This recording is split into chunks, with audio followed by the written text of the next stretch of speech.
Di submit nanti akan muncul ringkasannya atau summary-nya di tabel di bawah ini. Kalau misalnya penanggung jawab penerima barangnya hanya satu, maka di sini muncul hanya satu nama. Ketika ada dua nama, di sini ada dua orang, maksud saya di sini ada dua nama, ada dua baris tabel.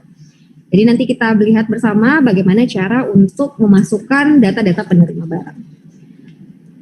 Yang kedua dan yang ketiga yaitu pencatatan data logistik barang masuk dan barang keluar. Seperti yang saya jelaskan di sebelumnya, ketika misalnya ada barang masuk yang sumbernya dari dana desa, sumbernya dari dinas kesehatan, atau dari BPBD misalnya, itu nanti bisa dicatatkan di barang masuk. Ketika misalnya barang-barang yang sudah masuk kemudian didistribusikan entah itu kepada masyarakat atau misalnya digunakan sebagai bahan untuk distribusi KIE, misalnya seperti spanduk atau misalnya seperti brosur, itu juga nanti dicatatkan di barang keluar. Nanti kita lihat bersama bagaimana pencatatannya. Jadi apa itu barang masuk? Data barang masuk merupakan informasi mengenai barang-barang yang diterima oleh posko untuk keperluan kegiatan PPKM Mikro. Jadi untuk keperluan kegiatan PPKM Mikro, contoh seperti masker, seperti misalnya bahan makanan, hand sanitizer, dan lain-lain. Jadi pencatatan barang masuk dan barang keluar ini dilakukan secara rutin ketika ada barang yang masuk ataupun barang yang keluar agar informasinya bisa tetap tercatat dengan baik. Jadi nanti ketika misalnya sudah login di dashboardnya sama, masih tetap di menu yang sama yaitu di menu posko daerah, kemudian ke barang masuk. Jadi nanti Bapak Ibu akan melihat beberapa kolom isian. Di sini ada beberapa kolom isian, kita lihat yang pertama. Di sini ada kolom posko. Nanti Bapak Ibu ketika mengklik kolom posko ini nanti akan otomatis berisikan nama posko Bapak Ibu, misalnya Kelurahan Rawasari. Di sini akan otomatis muncul Kelurahan Rawasari. Kemudian sumber barangnya dari mana? Misalnya sumber barangnya dari Dinas Kesehatan atau misalnya dari BPBD atau dari BNPB pusat, misalnya langsung ke Kelurahan Bapak Ibu. Di sini sudah ada drop down listnya atau pilihannya ke bawah, nanti bisa dipilih. Penerimanya siapa? Tadi kita sudah masukkan Bapak Andi di sini di database penerima. Nanti akan otomatis terisi nama Bapak Andi. Kemudian barangnya berupa apa? Di kolom nomor 4 ini barangnya berupa apa? Misalnya yang diterima adalah masker atau misalnya hand sanitizer, nanti bisa dipilih juga sesuai barang yang diterima. Tanggal diterimanya kapan? Tanggal diterimanya bisa disesuaikan dengan yang ada di sini. Pertanyaannya misalnya, ketika misalnya saya sudah membentuk posko Mbak, tapi saya baru mendapatkan pelatihan pengisian logistik. Bagaimana saya, dan sebelumnya sudah ada, kami sudah menerima barang, apakah itu bisa diinput? Jawabannya adalah ketika misalnya di masa implementasi PPKM Mikro, Bapak Ibu sudah menerima barang, sudah menerima logistik, namun belum mendapatkan dashboard, itu bisa diinput meskipun tanggalnya mundur. Nanti bisa disesuaikan saja kira-kira kapan data barang logistik tersebut diterima oleh Bapak Ibu. Misalnya sekitar bulan Maret, sekitar bulan April, nanti bisa disesuaikan di tanggal yang ada di kolom 5 ini. Kemudian jumlah barang yang diterima. Dan jumlah barang diterima ini adalah menghitung unit satuan terkecil dari barang-barang yang Bapak Ibu terima. Misalnya Bapak Ibu menerima masker 2 dus. 1 dus isinya ada 10, berarti di sini Bapak Ibu menuliskan 20. Dan satuannya ini akan otomatis terisi. Ketika Bapak Ibu mengisi masker, di sini satuannya akan otomatis terisi misalnya pieces atau lembar atau unit satuan yang sesuai dengan barang yang Bapak Ibu isi. Kalau misalnya belum terbayang, nanti kita sama-sama melihat bagaimana pengisiannya, jadi nanti kita bisa sama-sama latihan. Kemudian jangan lupa juga di kolom nomor 7 ada jumlah barang diterima dalam kondisi rusak. Jika misalnya Bapak Ibu sudah menerima barang dan juga ternyata ada yang rusak, nanti bisa juga diisikan di dalam kolom nomor 7 ini.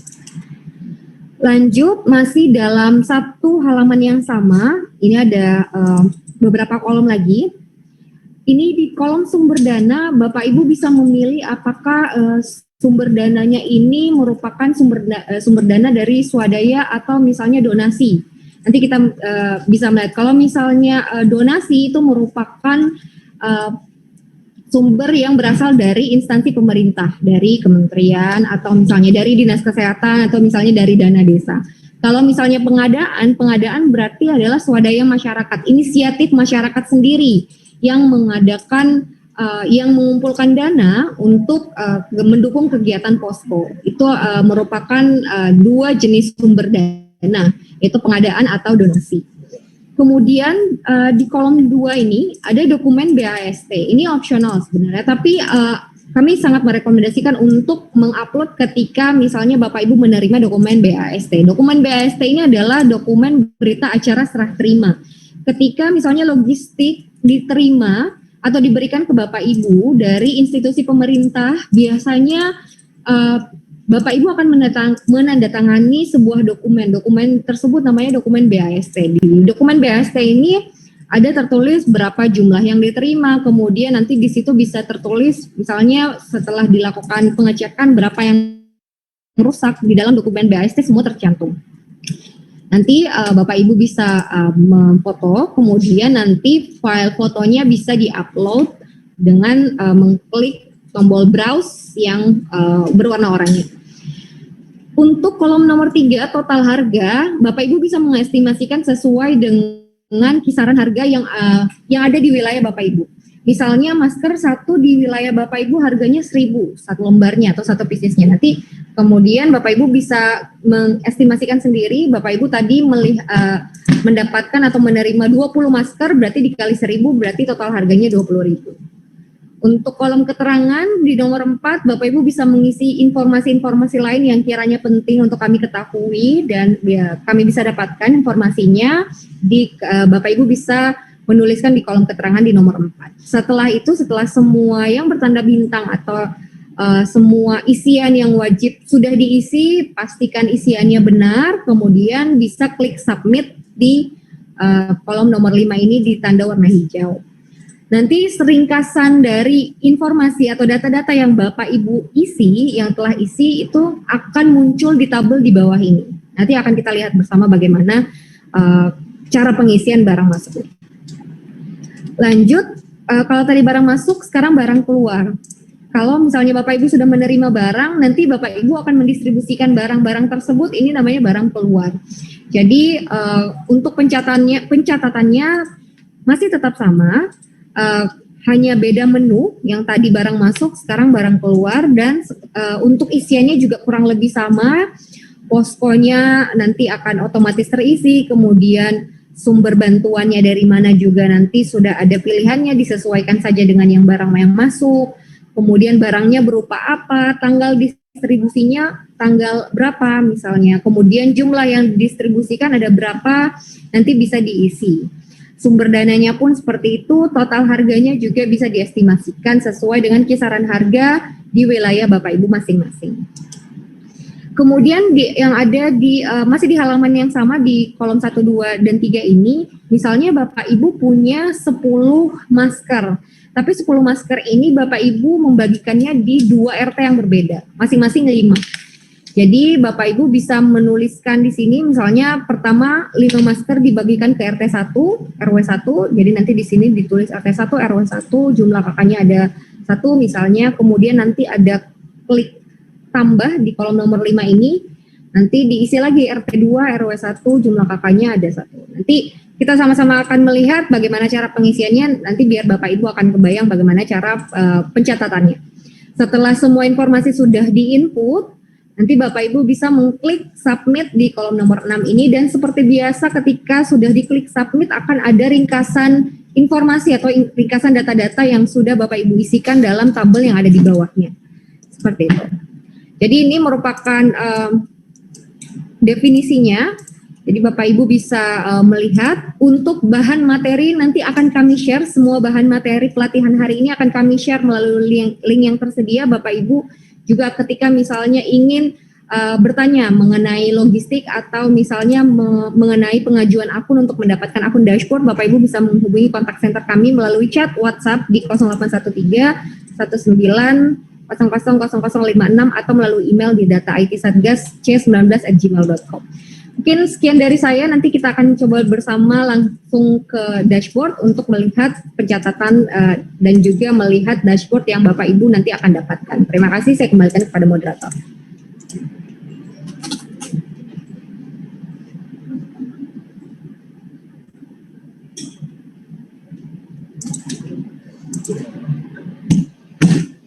Baik, selamat siang Bapak Ibu sekalian.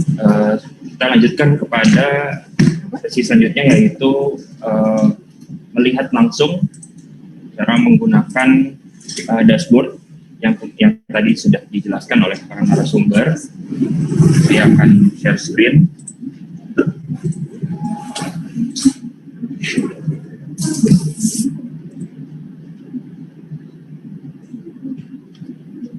Baik, sebelumnya izinkan saya memperkenalkan diri. Saya Alfiano Fawas dari bidang data dan IT Satuan Tugas Penanganan COVID-19 di pusat.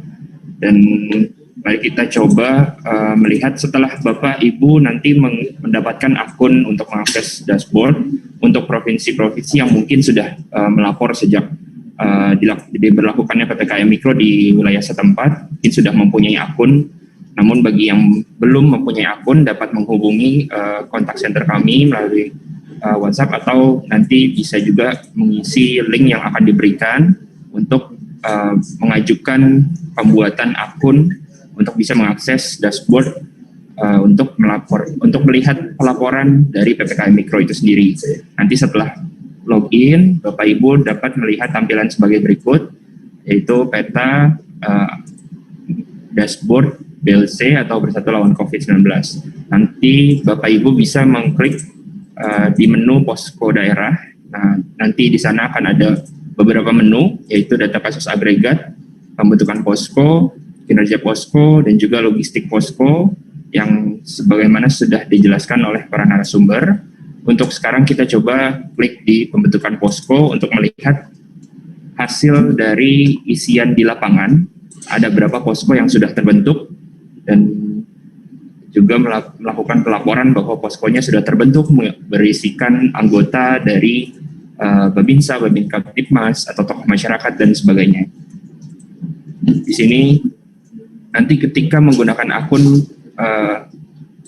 milik Bapak atau Ibu sekalian, langsung muncul tampilan versi provinsi atau lokasi tempat Bapak Ibu sekalian. Kalau yang saya gunakan ini adalah versi admin di pusat, jadi saya bisa memilih. Sekarang kita ambil contoh, misalkan ya di sini ada keterangan ada berapa desa atau kelurahan yang sudah terbentuk poskonya, dan kemudian ada berapa jumlah kecamatan yang terdata juga, dan terdiri dari berapa kabupaten kota yang sudah masuk ke dalam aplikasi ataupun juga dashboard PPKM Mikro. Nanti di sini ada muncul peta yang menggambarkan lokasi Bapak Ibu sekalian, dan di sini adalah grafik yang menggambarkan jumlah posko yang terbentuk berdasarkan waktu, dan ini ada tanggalnya, ada waktunya, yaitu bisa diatur. Dan di sini terlihat paling banyak terbentuk itu pada bulan Februari, kemudian terbentuk terus secara berkala, baik itu harian ataupun beberapa hari. Kemudian di sini juga ada keterangan atau tabel evaluasi target dan capaian di wilayah masing-masing. Di sini bisa diatur untuk melihat kota atau kabupaten tertentu, dan ada keterangannya kecamatan A, B, C. Di sini contohnya kecamatan Temon, Wates, Panjatan, dan sebagainya. Ini adalah kelurahan yang seharusnya terdaftar, artinya di kecamatan tersebut ada berapa kelurahan yang seharusnya terdaftar sebagai posko, dan sebelah kanannya adalah posko yang sudah terdaftar atau kelurahan yang sudah terdaftar. Berarti ada 4 dari 13, kemudian di bawahnya ada 4 dari 8, sehingga di sini persentasenya adalah persentase yang sudah membuat posko dan sudah melaporkan poskonya tersebut kepada sistem BLC. Selanjutnya adalah evaluasi capaian berdasarkan wilayah. Ini adalah kesimpulan dari tabel yang baru saja saya jelaskan. Ada berapa persen capaian pembentukan poskonya. Dan kemudian ini adalah keterangan ketua posko, terdiri dari lurah, kemudian ada dari kepala desa, kemudian dari tokoh agama, tokoh masyarakat, dan lainnya. Ini adalah sebaran anggota di lokasi setempat.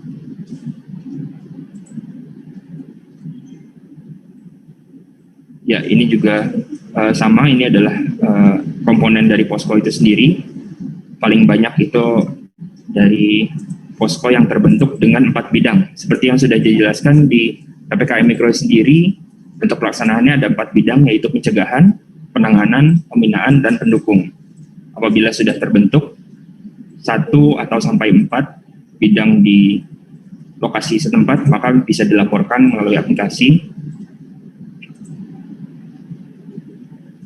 Kemudian ini adalah rangkumannya posko, karena saya membuka dashboard pada level provinsi, maka tercantum jumlah rumah di provinsi tersebut dan juga jumlah kepala keluarga di provinsi tersebut. Apabila saya kembali ke paling atas, di sini ada filter untuk kota kabupaten, kemudian ada juga filter kelurahan, filter kecamatan dan kelurahan. Apabila saya kembali ke rangkuman atau summary yang tadi ada di bawah, maka di kelurahan tersebut terdapat keterangan jumlah rumahnya ada berapa kepala keluarga, jumlah RT, jumlah RW, dan jumlah desa atau kelurahan. Ini juga terdata ada jumlah tempat tidur sarana karantina yang bisa dilihat di dashboard. Dan demikian untuk tampilan dashboard untuk memonitor atau untuk melihat hasil laporan dari pembentukan posko. Dan untuk selanjutnya kita coba lihat di kinerja posko. Kinerja posko ini menggambarkan kegiatan-kegiatan yang sudah dilakukan oleh posko atau desa atau kelurahan yang bekerja sama dengan pihak Babinsa, Babin Kaptipmas terkait dengan edukasi atau sosialisasi, terkait dengan 3M ataupun protokol kesehatan lainnya. Dan di sini bisa juga dilihat sama seperti cara yang tadi, bisa dipilih provinsi, kemudian kabupaten kota atau kecamatannya sesuai dengan level wilayah masing-masing. Di sini kita ambil contoh kelurahan di Bali. Di sini terdata ada berapa jumlah kegiatan yang tercatat atau dilaporkan melalui aplikasi, termasuk juga jumlah desa atau kelurahan yang terlaporkan, juga jumlah kecamatannya. Ini adalah peta yang menggambarkan lokasi PPKM Mikro. Kemudian selanjutnya adalah jumlah kegiatan posko terbentuk berdasarkan waktu. Ini ada kegiatan yang kemudian banyak di hari tertentu, tapi kemudian bisa terlihat ada penurunan, ada juga kenaikan lagi, dan seterusnya. Ini adalah jumlah kegiatan posko yang terlaporkan. Ada beberapa kategori, contohnya di sini ada edukasi dan sosialisasi 3M, kemudian ada pembagian masker, ada penegakan disiplin, pengawasan keluar masuk wilayah, pemberlakuan pembatasan, termasuk juga mendukung program vaksin, pembubaran kerumunan, dan seterusnya. Di sini untuk Bapak Ibu yang nanti mungkin mendapat akses untuk dashboard, bisa melihat hasil pelaporan anggota-anggota posko di wilayahnya dengan keterangan angkanya tersebut. Jadi dapat mendapat keterangan lebih jelas mengenai kegiatan yang dilakukan di lokasi, paling banyak itu kegiatan apa, dan kemudian yang perlu ditingkatkan kegiatan lainnya.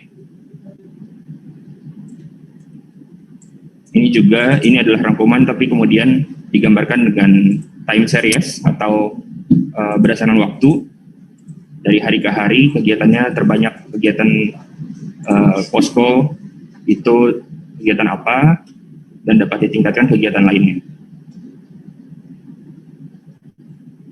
Bapak Ibu yang menggunakan dashboard juga bisa melihat kegiatan posko berdasarkan wilayah, jadi bisa memantau wilayah di mana yang lebih banyak kegiatannya sehingga dapat menjadi motivasi bagi wilayah lain untuk meningkatkan terus kegiatan posko dan juga pelaporannya melalui aplikasi. Ini adalah ringkasan mengenai kegiatan-kegiatan yang dilakukan selama dari awal diberlakukannya posko, dari awal melapor sehingga hari ini. Di sini juga ada keterangan-keterangan lain mengenai sanksi, pelacakan kontak erat, dan sebagainya. Dan selanjutnya, mungkin untuk dashboard logistik posko, mungkin bisa dibantu jelaskan oleh Ibu Indira. Saya bantu untuk share screen.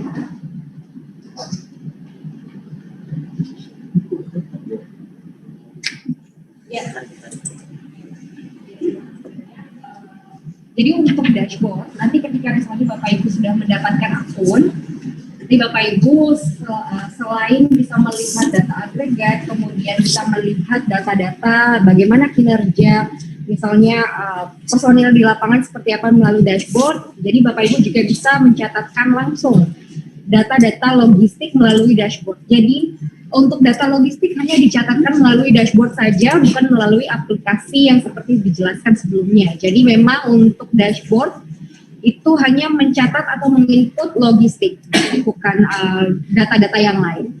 Kita langsung masuk pertama mungkin ke data penerima barang dulu. Jadi kita lihat ke logistik posko, kemudian graf database posko, database posko. Kemudian master logistik, kemudian data penerima. Jadi nanti Bapak Ibu bisa mengisikan seperti tadi yang sudah dijelaskan, misalnya Bapak Ibu menunjuk satu orang, namanya tadi kalau misalkan yang sudah dicontohkan adalah namanya Bapak Andi. Nanti Bapak Ibu bisa mencatatkan namanya di sini, Bapak Andi, kemudian posisi jabatan Bapak Andi misalnya sebagai anggota posko, nanti bisa dituliskan juga di sini. Anggota posko, kemudian nomor handphonenya misalnya ditulis juga. Kemudian ketika misalnya ada keterangan tambahan yang ingin dilaporkan, nanti bisa dimasukkan di kolom keterangan. Jadi ketika misalnya 3 kolom sudah terisi, ini Bapak Ibu bisa mengklik submit kolom warna hijau atau kotak warna hijau yang ada di sebelah kanan. Bapak Ibu klik submit, kemudian sampai dengan muncul tanda sukses, kemudian oke. Nanti ringkasannya akan ada nama Bapak Andi yang ada di tabel yang ada di bawah. Jadi nanti akan ada data-data yang sudah Bapak Ibu isikan. Jadi misalnya ketika Bapak Andi ini akan dibantu oleh yang lain, gitu. Jadi misalnya ketika Bapak Andi dan ternyata Bapak Andi tidak sendiri, ada yang lain juga yang membantu, misalnya Ibu Irma. Jadi Bapak Ibu bisa mengisi nama lagi, yaitu Ibu Irma.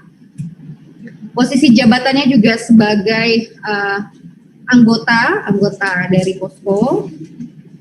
Nanti akan sudah ada isiannya, otomatis tinggal diklik saja, nomor handphonenya juga dimasukkan. Kemudian keterangannya dimasukkan ketika misalnya ada keterangan tambahan yang Bapak Ibu ingin laporkan kepada Satgas. Nanti seperti biasa klik submit ketika informasinya sudah terisi. Submit sampai muncul tanda sukses dan kemudian oke. Jadi di tabel di bawah kolom nanti Bapak Ibu akan melihat ada 2 nama ketika misalnya Bapak Ibu menginput 2 nama. Kalau misalkan menginput hanya 1 nama, berarti menginputnya nanti datanya dashboard Bapak Ibu hanya tampil 1 nama. Itu untuk penerima barang. Kemudian kita masuk ke data barang masuk. Jadi ke data barang masuk, data logistik posko, kemudian barang masuk. Ini nanti untuk barang masuk, Bapak Ibu bisa mengisikan poskonya masing-masing. Di sini kalau di kami ada beberapa nama posko, tapi kalau nanti Bapak Ibu masuk dengan akun Bapak Ibu sendiri, nanti otomatis yang muncul adalah nama posko Bapak Ibu. Di sini saya ambil contoh yaitu posko Jakarta Barat di Cengkareng Barat. Saya ambil contoh, kemudian sumber barangnya misalnya dari Dinas Kabupaten Kota misalnya.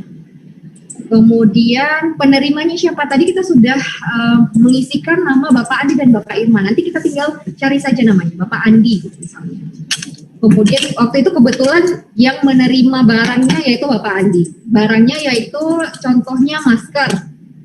Di sini ada beberapa isian, nanti tinggal ketik saja masker, nanti akan muncul pilihannya. Ketika Bapak Ibu memilih barangnya yaitu masker, di kolom satuan yang ada di sebelah kanan yang abu-abu ini akan otomatis terisi. Jadi Bapak Ibu tidak perlu khawatir, tidak perlu mengisi untuk kolom yang satuan, nanti akan otomatis terisi ketika Bapak Ibu sudah mengisi data di kolom barang. Kemudian nanti disesuaikan saja tanggalnya, misalnya hari ini tanggal 25 Mei 2021, kalau misalnya yang lalu misalnya ketika bulan Maret baru mau dilaporkan, nanti Bapak Ibu tinggal pilih tanggal di bulan Maret. Kemudian jumlah barang yang diterima, misalnya tadi saya mencontohkan 2 dus, 1 dus isinya 10, berarti di sini dituliskan 20 karena kita mencatatkan unit terkecil atau satuan terkecil atau jumlah barang yang paling terkecil, yaitu pieces bukan dus. Jadi di sini yang dicatatkan adalah 20 pieces masker. Kemudian kebetulan dari 20 masker yang diterima ada 2 masker yang rusak misalnya. Nanti Bapak Ibu bisa juga menuliskan atau mengisi angka 2 yang ada di sini. Kemudian setelah itu sumber dana Bapak Ibu bisa memasukkan data-datanya juga sumber dana. Misalnya tadi di sini ada 2 pilihan yaitu pengadaan dan donasi. Sekali lagi, apa yang dimaksud dengan donasi? Donasi adalah semua barang yang masuk yang bersumber dari anggaran milik pemerintah atau anggaran milik swasta, bukan dari swadaya atau inisiatif masyarakat sendiri. Itu untuk donasi. Kemudian yang mana yang pengadaan adalah ketika misalnya biasanya dalam satu RT ada dana yang dikumpulkan dari masyarakat yang kemudian akan digunakan untuk keperluan desa, itu namanya pengadaan. Berarti itu bukan merupakan sumber dari instansi pemerintahan atau instansi swasta. Seperti itu. Jadi kalau misalkan di sini sumber barangnya di Dinkes kabupaten kota, berarti itu yang diklik adalah donasi. Kemudian dokumen BAST, ketika misalnya dokumen BAST-nya ada, Bapak Ibu tinggal mengklik warna yang orange ini, yang oranye, yaitu kotak browse, nanti bisa memilih filenya apa, misalnya Bapak Ibu sudah menyimpan filenya di komputer, kemudian nanti bisa tinggal di upload. Total harganya berapa? Tadi seperti yang dicontohkan bahwa ini merupakan estimasi harga di wilayah Bapak Ibu masing-masing. Misalnya masker yang ada di wilayah Bapak Ibu harganya 1.000, nanti berarti bisa dituliskan di sini. Total harga yang diterima yaitu 20 kali 1.000 yaitu 20.000. Nanti setelah total harga sudah diisi, keterangan jika misalnya ada keterangan tambahan yang ingin dicatatkan nanti bisa diisi di kolom keterangan. Ketika semua data atau kolom isian sudah dipastikan terisi dan sudah benar, Bapak Ibu bisa mengklik kolom submit atau kotak submit yang berwarna hijau. Jadi nanti bisa diisikan juga misalnya keterangan masker diterima dengan baik, kemudian klik submit sampai tanda sukses muncul. Nanti barang-barang yang sudah atau data-data informasi mengenai barang masuk yang sudah Bapak Ibu isi nanti akan muncul di tabel yang bagian bawah ini. Jadi Bapak Ibu bisa melihat sendiri yang mana yang diinput oleh Bapak Andi, yang mana diinput oleh Bapak Ibu Irma tadi, nanti bisa Bapak Ibu monitor sendiri di dashboard logistik. Itu untuk barang masuk. Kita ke barang keluar. Menunya sama di logistik posko, cuma bedanya barang keluar, isian kolom isiannya juga kurang lebih hampir sama. Itu nanti Bapak Ibu bisa mengisi posko, kemudian sumber bantuannya disesuaikan saja tadi di Dinkes Kabupaten Kota, barangnya masker. Di sini sudah tercatat bahwa yang misalnya tadi yang masuk misalnya ada 200, ada 20 misalnya. Oke, jadi nanti karena ini dashboard dari pusat, nanti bahwa ini akan muncul di dashboard di layar Bapak Ibu, ini adalah data-data dari pusat, tapi nanti akan di dashboard Bapak Ibu sendiri nanti akan muncul data-data wilayah Bapak Ibu masing-masing. Ini hanya contoh saja. Kemudian tanggal distribusinya tanggal berapa, misalnya hari ini juga Bapak Ibu akan melakukan distribusi barang-barang yang sudah Bapak Ibu dapatkan. berarti tanggal 25 Mei Bapak Ibu juga akan mendistribusikan barang-barang berupa masker. Misalnya tadi yang diterima karena 2 rusak berarti jumlahnya 18 misalnya. 18 atau ini disesuaikan saja dengan sesuai dengan jumlah barang yang Bapak Ibu ingin distribusikan. Kebetulan misalnya Bapak Ibu ingin mendistribusikan hanya 10 masker, nanti bisa ditulis 10. Jadi tergantung dengan jumlah barang yang Bapak Ibu ingin distribusikan. Sumber dananya tadi donasi kami dari Dinas Kabupaten Kota, kemudian total harganya 10 dikali 1000 yaitu 10.000. Itu kita pilih tambah. Nanti Bapak Ibu ingin mendistribusikan di daerah mana? Misalnya 10 masker ini Bapak Ibu ingin mendistribusikan, kalau tadi saya mencontohkan ada 2 wilayah di RT 1 dan di RT 2 di RW 1 misalnya. Nanti tulis, masukkan RT 1, RW 2, jumlah kakak kebetulan misalnya ada 2 kakak misalnya. Contohnya, keterangannya nanti bisa diisi keterangan apa saja atau informasi apa saja yang Bapak Ibu ingin tuliskan. Kemudian klik tambah. Jadi karena Bapak Ibu mendistribusikan di 2 wilayah, jadi Bapak Ibu bisa mengisi atau mencatatkan misalnya selain di RT 1, di RT 2 juga. RT 2 masih di RW yang sama, di RW 2 misalnya. Kemudian jumlah kakaknya 1 misalnya. Jadi total ada 3 kakak atau kepala keluarga yang menerima masker berdasarkan kegiatan distribusi masker yang telah Bapak Ibu lakukan dalam wilayah posko. Ketika misalnya semua kolom isian sudah terisi dengan benar, Bapak Ibu silakan mengklik submit, kotak kolom warna hijau, kotak warna hijau, submit sampai muncul tanda sukses oke. Dan seperti biasa Bapak Ibu bisa melihat ringkasan data-data yang sudah Bapak Ibu masukkan melalui tabel yang ada di bawah. Jadi nanti Bapak Ibu bisa melihat kalau misalnya ingin melakukan pelaporan misalnya ke pimpinan, kebetulan pimpinan ingin melihat kira-kira data-data logistik apa yang sudah masuk, data-data logistik apa yang sudah keluar, nanti bisa ada pilihan screen, nanti Bapak Ibu bisa melihat di kolom view yang sebelah paling kanan, misalnya seperti ini. Kemudian nanti akan ada tombol print di sebelah kanan, sebelah pojok kanan di tombol print ketika misalnya Bapak Ibu ingin melakukan pelaporan kepada pimpinan. Kebetulan misalnya pimpinan ingin melihat data-data apa saja atau barang-barang apa saja yang sudah dikeluarkan atau apa saja yang sudah masuk seperti itu. Itu untuk pencatatan logistik dan pencatatan untuk pencatatan logistik dari barang masuk, barang keluar dan juga data barang. Sekali lagi Bapak Ibu bisa mendapatkan akun dengan melakukan menghubungi kontak center kami tadi untuk nomornya sudah di-share. Bapak Ibu silahkan menghubungi kontak center kami yang belum mendapatkan akun, nanti akan mendapatkan formnya, Bapak Ibu tinggal melengkapi data-data yang dibutuhkan saja. Sekian mungkin dari saya, kembalikan kepada Bapak Moderator. Terima kasih.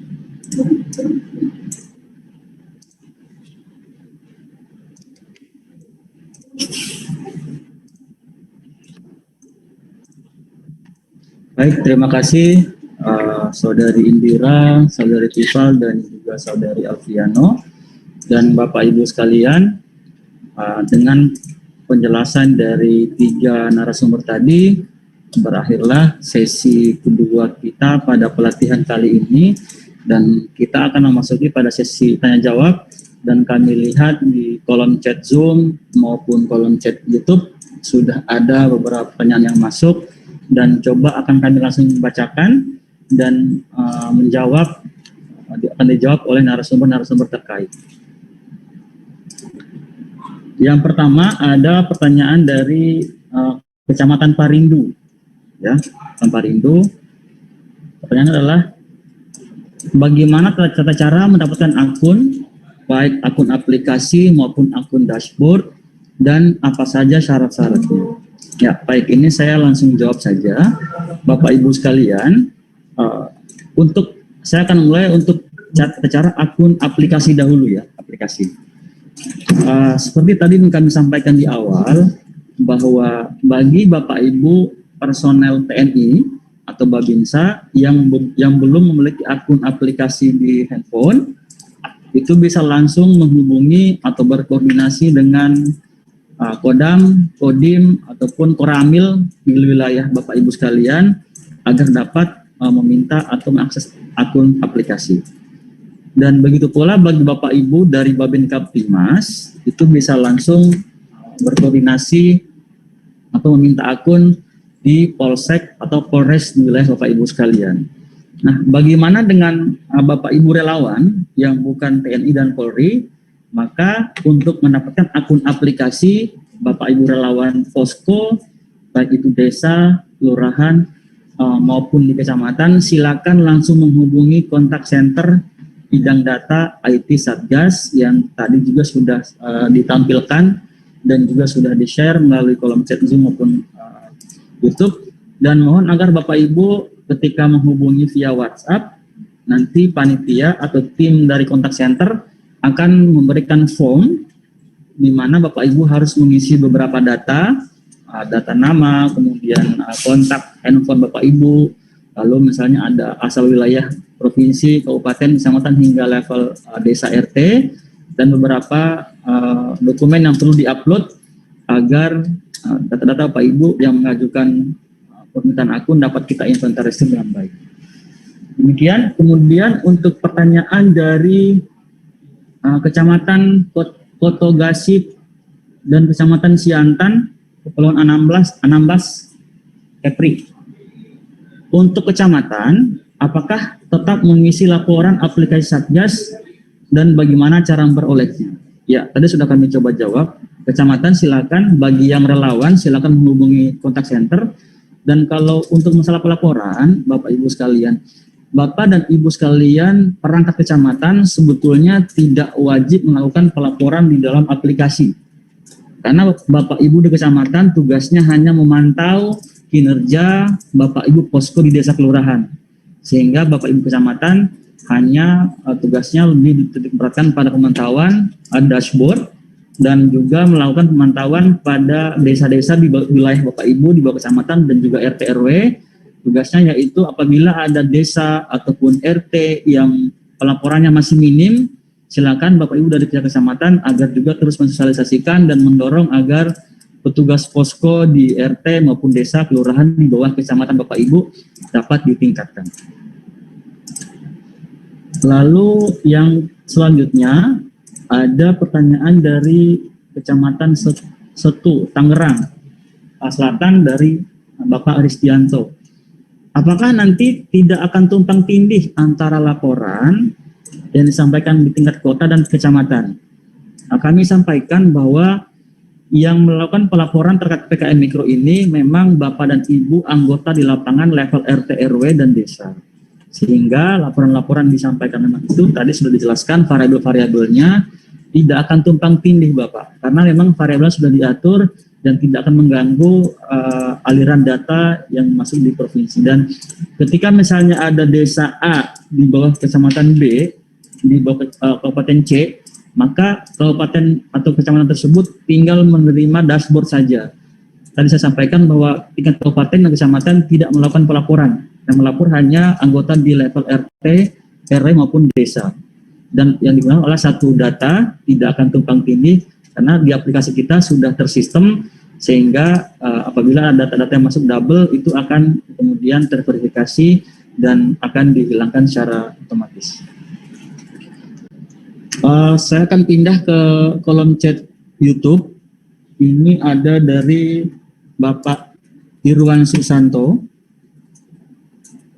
Karena antara kelurahan, petugas Babin Kamtimas dan Babinsa bekerjasama dalam hal melakukan pelaporan dan share data, maka pertanyaannya apakah pengisian dan input data harus dari semua, baik TNI, Polri, dan Lurah? Nah ini saya persilakan kepada Saudari Tifal untuk menjawab. Baik, terima kasih banyak kepada Bapak Agus dan Bapak Irwan Susanto. Terima kasih atas pertanyaannya. Terkait dari segi sharing bagaimana input data, pada intinya adalah dalam satu posko desa atau kelurahan tersebut, itu mohon agar disepakati penugasan-penugasan mana saja yang dilaporkan oleh petugas Babin Kamtibnas, mana yang petugas Babinsa maupun mana yang mungkin anggota-anggota relawan di posko setempat. Mungkin saya izin share screen sebentar, boleh dari operator? Ya, saya coba izin share screen supaya semakin terbayang. Karena tadi di sesi penjelasan sebelumnya bahwa memang terdapat beberapa penugasan terkait PPKM Mikro. Ya, mungkin saya izin mengulang kembali bahwa kalau untuk tugas yang lapor kerumunan yang ada di sebelah kiri kita masing-masing, di sini adalah siapapun bisa melaporkan, baik anggota Babin Kamtibnas atau Babinsa atau relawan Satgas, relawan Posko, itu siapapun bisa melaporkan. Nah, ini pelaporannya setiap saat, setiap hari ketika dirasa menemukan kerumunan di sekitar wilayah tempat kerja atau wilayah rumah Bapak Ibu sekalian, atau mungkin ketika Bapak Ibu sedang bepergian.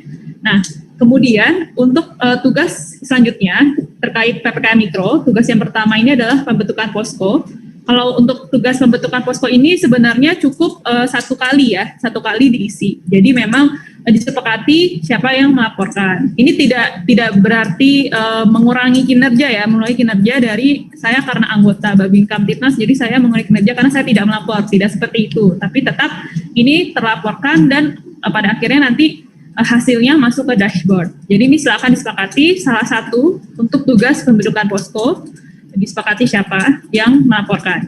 Kemudian untuk tugas selanjutnya terkait pencatatan data agregat kasus level RT, ini juga bisa disepakati. Disepakati di sini dalam artian pelaporannya ini tuh setiap pekan. Ini terlihat bahwa pengisian dilakukan setiap pekan, jadi setiap Sabtu Minggu di akhir hari Minggu, satu pekan sekali. Ini mungkin juga bisa disepakati bergulir. Apakah misalnya pekan awal bulan anggota Babinsa misalnya, atau pekan kedua anggota Babin Kamtibnas, pekan ketiga relawan, dan sebaliknya. Jadi untuk penugasan data agregat ini setiap pekan dan silahkan disepakati siapa yang melaporkan. Kemudian untuk tugas yang keempat, pendataan kinerja posko. Untuk kinerja ini siapapun bisa melaporkan. Jadi baik anggota Babinsa, Babin Kamtibnas, relawan posko, ini siapapun bisa melaporkan. Asalkan kinerjanya itu pastinya berbeda-beda ya. Karena misalnya satu ada yang melakukan edukasi, satu ada yang melakukan pembubaran kerumunan. Jadi memang di sini bisa dilakukan setiap hari, setiap saat melakukan kinerja posko. Seperti itu. Pun kalau ternyata bersamaan, misalnya di sini anggota Babinsa dan Babin Kamtibnasnya berbarengan gitu ya, saat melakukan pembubaran kerumunan. Nah, itu bagaimana? Itu sebaiknya itu juga bisa dilakukan bersama ya. Cuman mungkin bisa ada catatan bahwa di sini kami melakukan bersama-sama sebagai perangkat posko desa atau kelurahan mana. Jadi bisa dikasih catatan saat di aplikasi. Kurang lebih seperti itu Bapak Ibu untuk pertanyaan nomor 1. Saya kembalikan lagi ke moderator. Ya, baik. Ya, terima kasih Saudara Tifal. Tadi sudah dijelaskan ya pembagian tugas pelaporan dari Babin Kamtibnas, Babinsa maupun relawan. Silakan masing-masing posko melakukan rapat koordinasi internal, kemudian mengkonsolidasikan terkait pembagian pelaporan tadi. Intinya kalau pelaporan pembentukan posko, Bapak Ibu posko silakan di rembuk bersama, atur saja kira-kira siapa nih dari unsur-unsur ini akan melaporkan. Lalu terkait dengan kinerja dari posko itu bisa semuanya melaporkan dalam waktu yang sama. Tapi mungkin perlu diatur adalah lokasinya saja. Misalnya Babin Kamtibnas di pasar, misalnya Babinsa di lapangan misalnya, itu tinggal diatur saja oleh ketua posko agar terdistribusi ke seluruh wilayah kerja masing-masing. Saya lanjutkan untuk pertanyaan terkait dengan logistik. Pada pencatatan logistik, apakah masker yang sudah terbagi ke masyarakat tetap dicatat dalam input data penerima barang? Nah ini silakan kepada Saudari Indira untuk menjawab. Ya, terima kasih banyak Mas Agus. Jadi saya akan mencoba menjawab pertanyaan dari Desa Kuta-Kuta, Bantar Bolang, Pemalang, Jawa Tengah. Jadi pada pencatatan logistik, apakah masker yang sudah terbagi ke masyarakat tetap dicatat dalam input data penerima barang? Sebenarnya lebih tepatnya dicatat dalam data barang yang keluar dan juga data barang yang masuk. Karena masker yang sudah terbagi ke masyarakat otomatis sudah pernah masuk, kemudian sudah pernah juga keluar dan diberikan ke masyarakat atau didistribusikan ke masyarakat. Kalau bisa Bapak Ibu juga tetap mencatatkan data barang masuk dan juga barang keluar, sehingga pencatatannya Bapak Ibu bisa melihat sendiri, terorganisir melalui dashboard. Kemudian nanti Bapak Ibu bisa menyesuaikan. Kalau misalnya datanya tidak terlalu, Bapak Ibu misalnya lupa ingat waktu itu berapa ya saya distribusikan, misalnya itu nggak apa-apa, range-nya saja, misalnya waktu itu sempat dibagikan masker sebanyak 200 pieces misalnya, atau misalnya sekitar 250, Bapak Ibu sih bisa menuliskan kisarannya berapa, 250 ke 200 atau memang waktu itu berapa yang dibagikan. Nanti jangan lupa dituliskan di keterangan bahwa kisaran sekitar 250 yang telah dibagikan dari posko, misalnya posko A, seperti itu. Jadi kami merekomendasikan barang-barang yang sudah sebelumnya juga yang sudah diterima atau yang sudah didistribusikan itu tetap dicatatkan di dashboard logistik. Jadi Bapak Ibu, saya juga ingin menambahkan, memang saat ini Bapak Ibu belum melihat atau belum mencoba masuk dalam akunnya, tapi coba kami jelaskan terlebih dahulu. Ketika misalnya Bapak Ibu sudah mendapatkan akunnya, kemudian Bapak Ibu bisa mencoba sendiri. Namun ketika misalnya sudah ternyata pada pencatatannya atau pada prosesnya Bapak Ibu ada yang ditanyakan, Bapak Ibu silahkan, saya tidak lupa atau saya tidak berhenti untuk mengingatkan, Bapak Ibu bisa menghubungi kontak center kami di layar yang tertera. Nanti Bapak Ibu bisa menanyakan hal-hal yang kira-kira akan ditanyakan, dan juga untuk permohonan aku nanti juga bisa melalui chat WhatsApp yang sudah ditampilkan saat ini. Terima kasih, saya kembalikan ke moderator.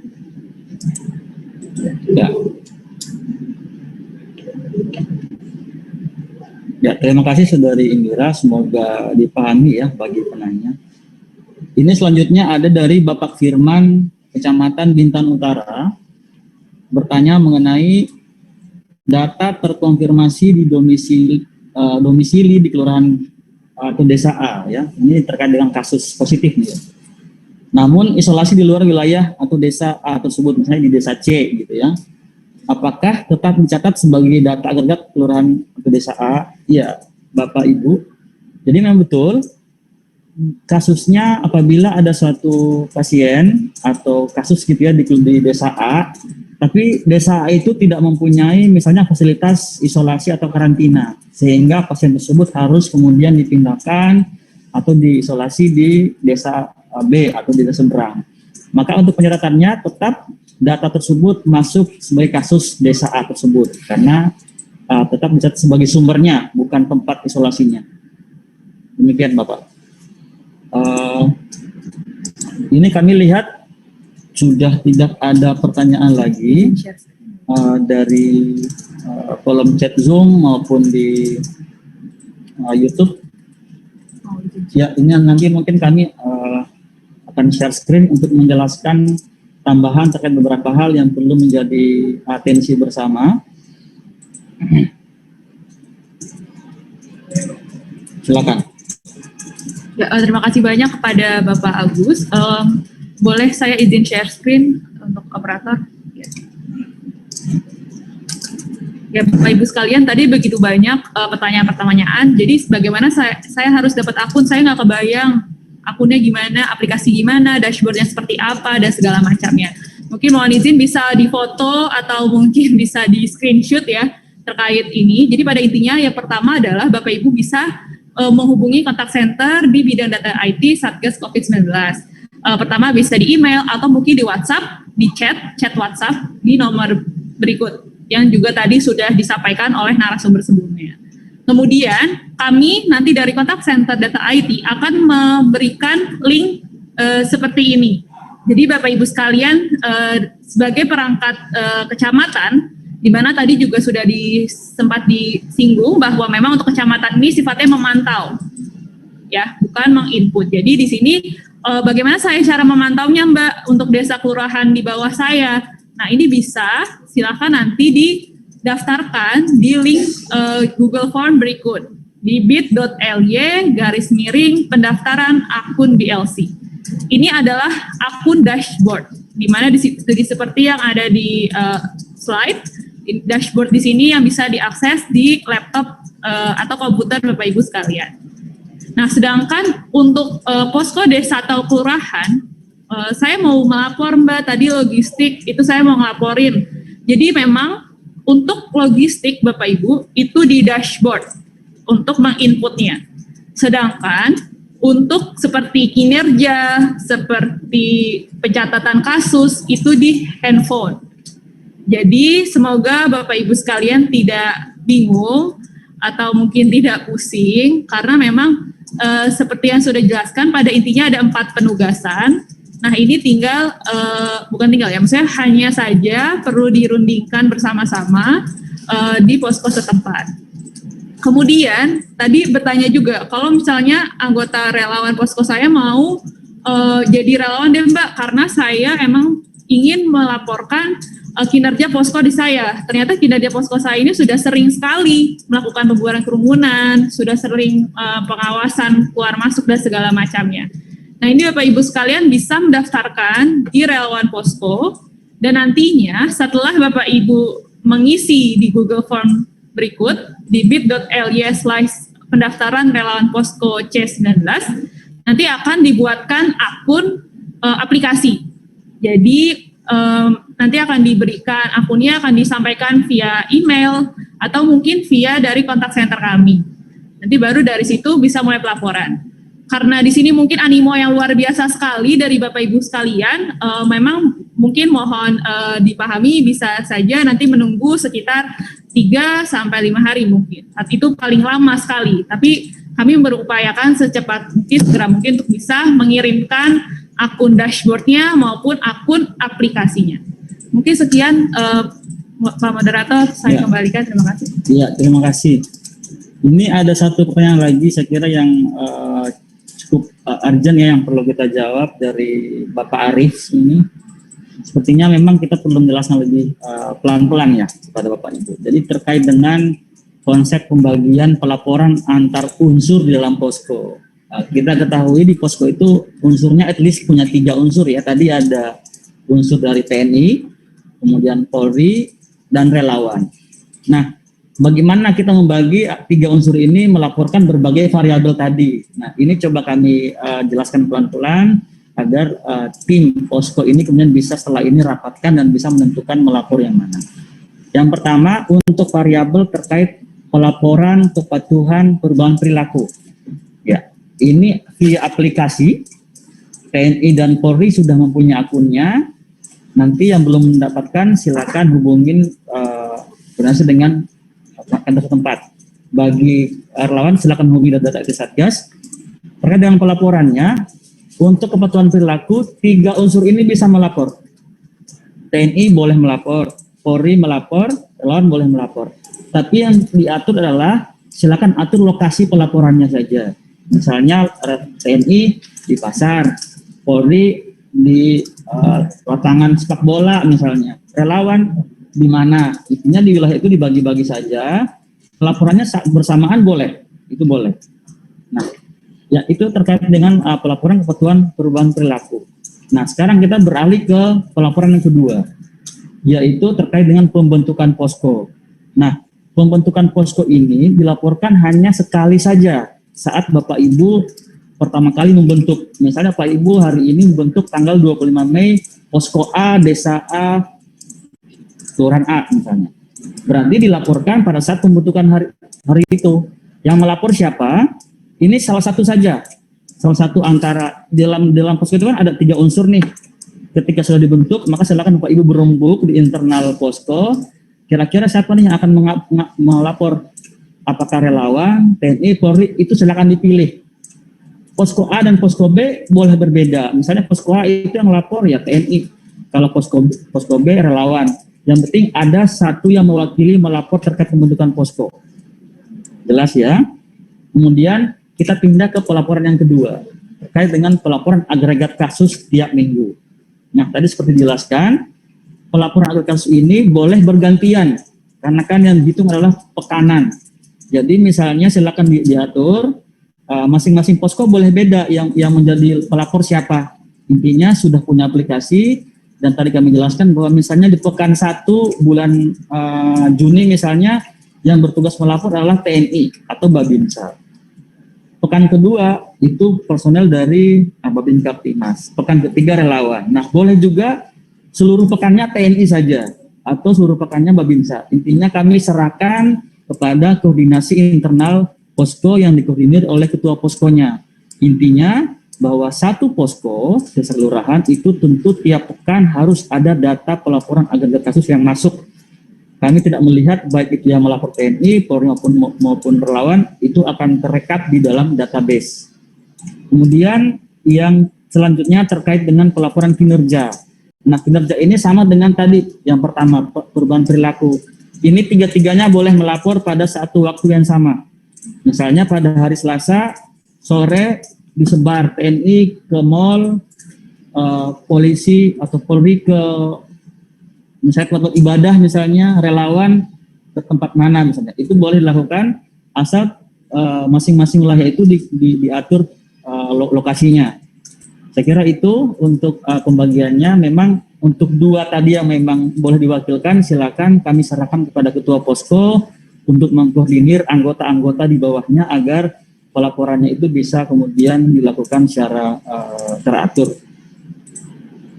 Saya kira itu pertanyaan untuk Bapak yang terakhir tadi. Ini ada lagi dari Kecamatan Bataguh, Kapuas, Kalteng ya, terkait dengan keterlambatan pengiriman laporan. Jadi memang betul, karena kita sangat bergantung kepada sistem IT, infrastruktur, dan memang kadang-kadang juga kami sangat memahami di wilayah Bapak Ibu, ada yang mungkin sinyalnya terganggu, atau mungkin hal-hal lain yang kemudian laporan Bapak Ibu terkendala tidak bisa masuk ke database pusat. Itu sangat kami hargai dan sangat kami pahami, dan kami di Satgas Pusat juga selaku pengelola infrastruktur dan aplikasi setiap hari secara real time mengecek atau melihat secara real time daripada perkembangan laporan Bapak Ibu sekalian. Apabila ada trouble di sisi infrastruktur sistem IT, untuk kita langsung memperbaiki dan segera agar pulih. Namun mungkin apabila tetap ada kendala, mohon kami dimaafkan. Tentu laporan-laporan Bapak Ibu akan terus kami perbarui sehingga tidak ada terkendala. Dan apabila alasannya lebih kepada sinyal di lokasi Bapak Ibu yang mungkin tidak mendukung, mohon mungkin agar secara internal di daerah bisa berkoordinasi juga dengan instansi-instansi terkait, apakah itu Telkom atau Diskominfo, agar bisa mencari solusi bersama terkait dengan akses sinyal yang sulit tersebut. Kami lihat sudah tidak ada. Coba di satu lagi dari YouTube. Ini dari Ibu Estiana. Apakah kabupaten tidak punya dashboard sebagai alat untuk pengisian? Iya, Bapak Ibu sekalian. Jadi untuk PPKM Mikro ini, untuk perwakilan dari kabupaten itu sudah diberikan akun khususnya kepada pimpinan-pimpinan kabupaten.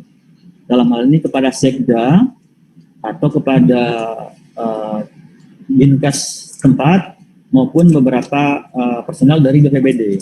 Sehingga tugas beliau-beliau atau personel-personel terkait di kabupaten hanya memantau saja sudah berapa sih posko yang terbentuk di kabupaten saya, sudah berapa sih laporan kinerja kabupaten saya, sehingga beliau-beliau hanya memantau via dashboard saja.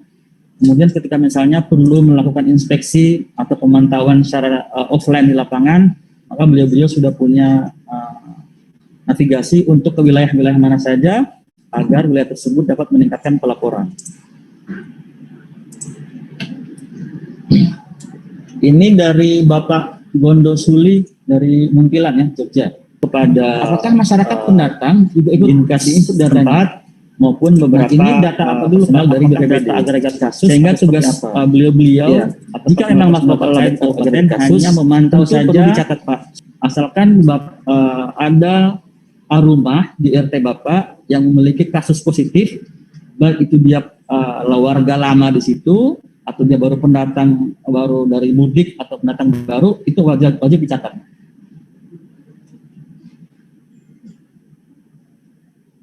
Selanjutnya pertanyaan dari Bapak, ini tadi sudah ya.